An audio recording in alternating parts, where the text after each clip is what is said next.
Good evening. I was thinking about Tom McCarthy a couple of weeks ago. In a biblical sense. And more to do with the place where he lives. I used to fish there quite a lot. And there was a very old bungalow just back the road from where you live. Way back the road near the cross. And there was an old lady there that used to mind the bikes when we went down to fish in Truk in the river. So I wrote this, Bike Duty, Truk. In a well-kept old cottage by the side of a hill, she sits there alone and remembers her fill, her fullness of memory as her life passes by. She thinks it's too fast, like the blink of her eye. A marriage so loving and a husband that cared. Oh, she just longs for the times they both shared. The happy ones when the kids all appeared, and even the sad ones, some of which she feared. They've made a road now at the end of her lane, and she watches still, but it's never the same. Cars zoom by all day and all night, and sometimes they crash and she wakes with a fright. The children visit and ask her to come live with them, and always she refuses, saying it would be a mortal sin. Sure, isn't her father just lying in wait down the road? And when I call to visit him, he lightens my load. I can stroll to the corner and shop in the store. I'm a simple woman, and I could want for no more.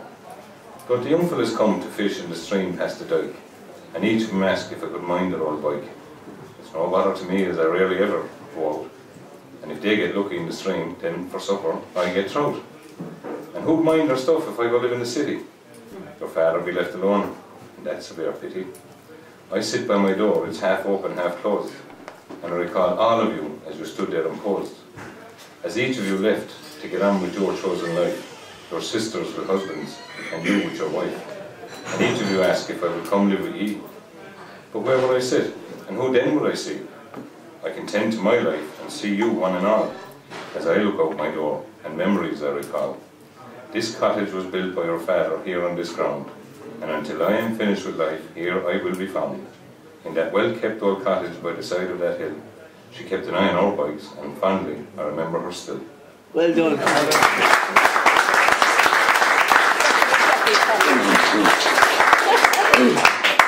This is another one for both Tom and Martino Green. They'll remember these guys very well.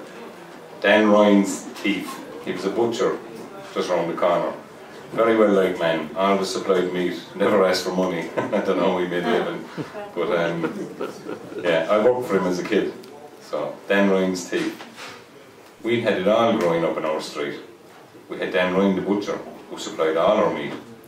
I used to wear spuds for him right after school. And for wages, I got to take some home.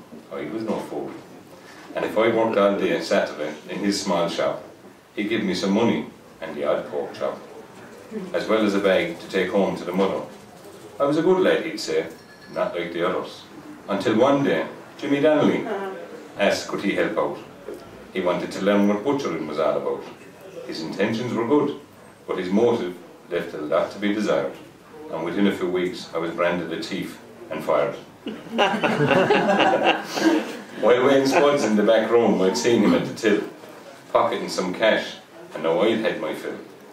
Clever little sod, he was off like a rocket, and told Dan I was stealing, slipping that note into my pocket. And here I was, unbelievably branded a thief. The beatings that followed caused me untold grief, and for weeks I was shunned by family and friends.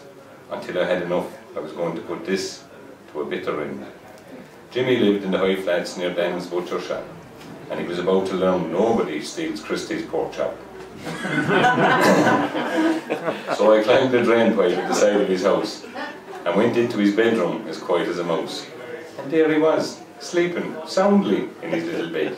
That is, until he got severely slapped in the head. I was shocked. He never even made a sound.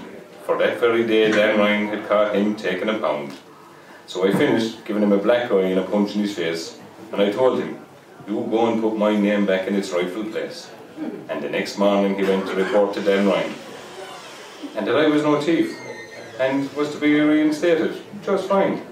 He avoided me then, at school and at play, but he never forgot his lesson that day. Years later he asked me, is it hatred you feel?